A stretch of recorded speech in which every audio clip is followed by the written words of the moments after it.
De la amplitud modulada. Quien les habla y acompaña en la mesa de conducción, Leisel Flores. A esta hora del día le damos la cordial bienvenida a Fiorella Soria del Instituto Peruano de Economía. Vamos a conversar con ella acerca de la situación económica, la inflación, cómo azota al Perú, cuál es el impacto que se genera en los diferentes hogares peruanos. ¿Cómo estás, Fiorella? Buenas tardes, bienvenida a Pachamama Noticias. Hola, buenas tardes.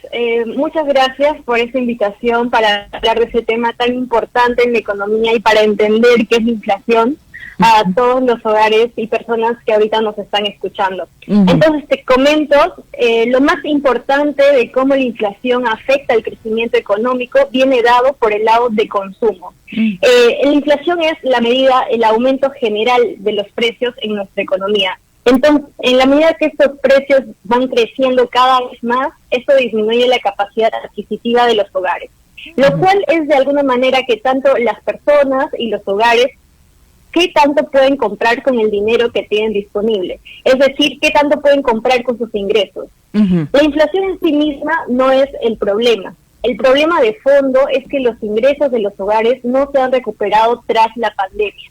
Si hacemos un balance entre nuestros gastos e ingresos después de la pandemia, observamos que ha habido un incremento de los costos, de los precios que pagamos, mientras nuestro ingreso aún no se recupera. Entonces, los costos suben, pero el ingreso no sube. Así, la capacidad adquisitiva de nuestros hogares es menor. Entonces, esto afecta... Te comento, Fiorella, precisamente para entrar tal vez en un poco más de un contexto cotidiano.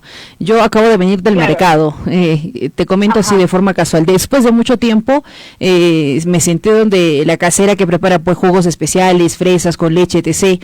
en el mercado, y antes lo compraba yo con 7, 8 soles, ¿no? Y los jugos que son pues especiales en esta denominación en el mismo costo, 7, 8 soles. Pero hoy me doy con la sorpresa de que los precios han ascendido de 13 a 15 soles. Entonces yo pregunto, ¿pero a razón de qué? En el habla cotidiano casera, ¿qué pasó con el precio de los jugos? Y me dices que todo ha subido, los productos, las frutas ya están llegando a un costo más elevado y no podemos nosotros comprar tal vez frutas que se encuentren yendo a descomposición. Me da un argumento válido, ¿no? Y bueno, pues me lleva nuevamente a lo que te estoy escuchando decir. Todo está subiendo para los hogares peruanos, para las familias peruanas. Se siente este incremento de los costos, de los precios en todos los productos, pero no hay un incremento en por ejemplo, remuneraciones o en los ingresos diarios para personas que trabajan de forma independiente, comerciantes en este caso.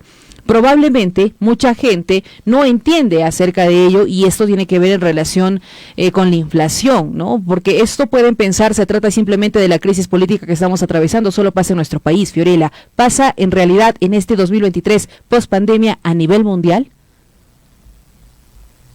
Sí, exacto. El ejemplo que usted ha dado es lo que vemos día a día y lo que estamos experimentando en este momento. Le comento que la inflación en Puno exactamente en mayo fue del 8.3%. Y para dar otro ejemplo de la vida cotidiana, el precio del pollo en mayo es 21% más alto que en comparación con mayo del año pasado. Entonces sí, como usted menciona, este es un fenómeno nacional que está afectando a todas las regiones y también efectivamente está afectando a nivel internacional. ¿Y cómo debemos entenderlo? O sea, yo sé que las madres de familia, padres que están en casa dicen, pues sí, todo está subiendo, pero no sube el sueldo, el ingreso, las ventas, etc. No estamos en medio de una crisis. ¿Cómo debemos entender o hacer frente a esta situación? Claro, como ya mencioné, esto es un shock muy fuerte que estamos experimentando después de la pandemia, cuando se empezaron a cerrar los canales internacionales y nuestra producción se estancó. Específicamente en el sur, cuando el panorama ya estaba más tranquilo, hubo un incremento de inflación también debido a los conflictos sociales y a los bloqueos de carreteras a finales del año pasado y a inicios de este año. Eso hizo que los productos, las frutas, no lleguen a los hogares y el precio aún se eleve más. Y para esto siempre pedimos tranquilidad hacia los hogares, hacia las personas, hacia los negocios. Se denomina como un estancamiento del consumo. Producto de la inflación también se ve que los restaurantes se enfrentan a un menor público, hay una menor disposición a gastar en recreación, esparcimiento, entonces es la contracción de varios sectores de nuestra economía. ¿no? Y lamentablemente esto hace que las perspectivas de crecimiento sean bajas. Cuando existe una alta inflación, va a ser difícil regresar a la senda de disminución de la pobreza que estábamos experimentando antes de pandemia, y buena parte del crecimiento de la pobreza también se explica por la inflación. Desde el Instituto Peruano de Economía, Fiorella, ¿cómo se está proyectando tal vez presentar algún tipo de plan de trabajo, una iniciativa tal vez legislativa, elevarla hasta el Parlamento del Congreso para ayudar a superar esta situación o hacerle frente en todo caso?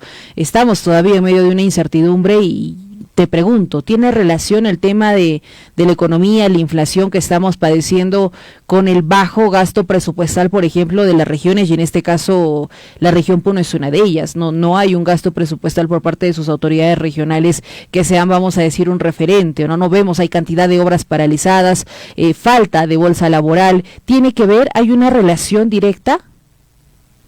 Sí, hay una relación muy directa, y es porque si hay una baja inversión pública, bajos proyectos, bajas construcciones, hay bajos empleos. Y mediante los empleos y la falta de empleos que está habiendo es que finalmente se tiene que superar este episodio de difícil de economía y difícil de inflación.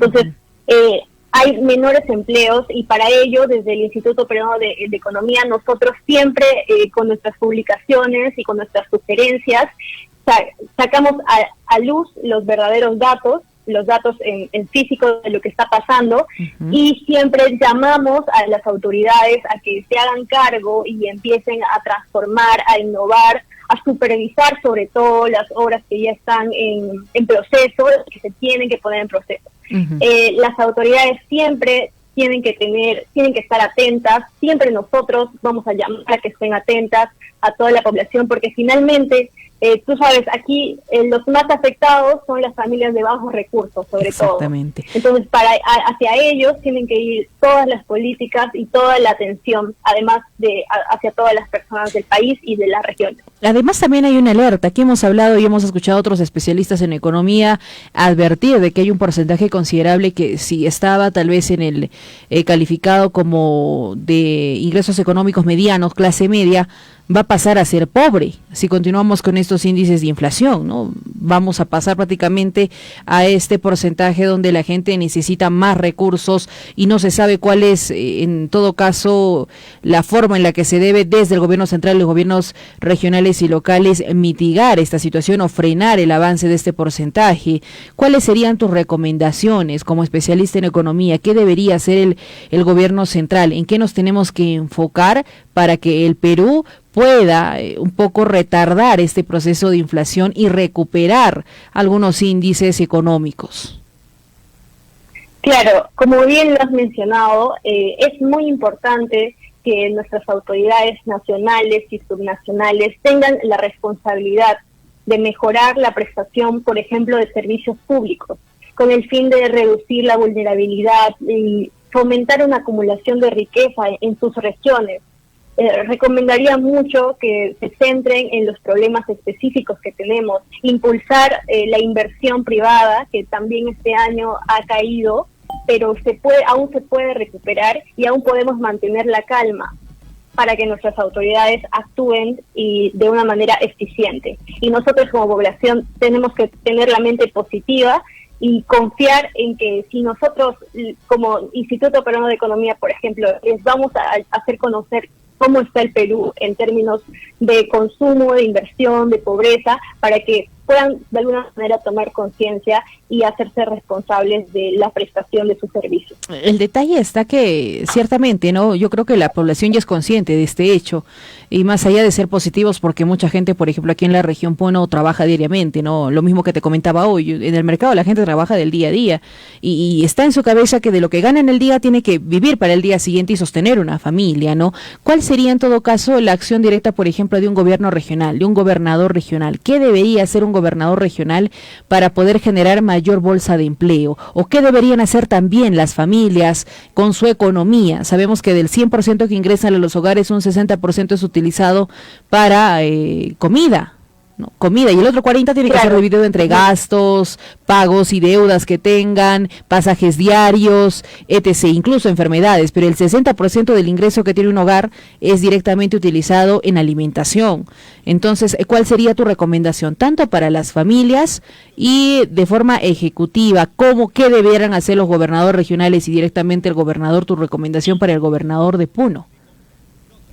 Claro, en torno a los hogares y a las familias, se tiene que tener un presupuesto destinado, como usted lo mencionó, hacia comida, hacia transporte, hacia los gastos que son personales. Entonces, como estamos en un panorama que va por el corto plazo, continuar de esta manera, tener una correcta previsión de los gastos, ¿no? Esa sería siempre la mejor recomendación. Así estemos en un mejor panorama. Cuando lleguemos a un mejor panorama, siempre una previsión correcta de nuestros gastos. Y por parte para las autoridades subnacionales, la generación de empleo tiene que estar entre sus prioridades, y las mejores formas de generación de empleo son un correcto uso de la inversión pública, generando construcción, generando obras, y sobre todo por estos dos caminos que te menciono tiene que ir ya el impulso hacia oportunidades de empleo y mejora en el gasto de los hogares. Muy bien. Gracias, Fiorella, por esta comunicación telefónica. Seguramente en otras ocasiones tendremos oportunidad también para hablar de otros temas referidos a la economía peruana. Gracias. Que tengas buen día. Ok, muchas gracias. Buen día a todos los oyentes también. 12 del día con 26 minutos a nivel nacional, amigos.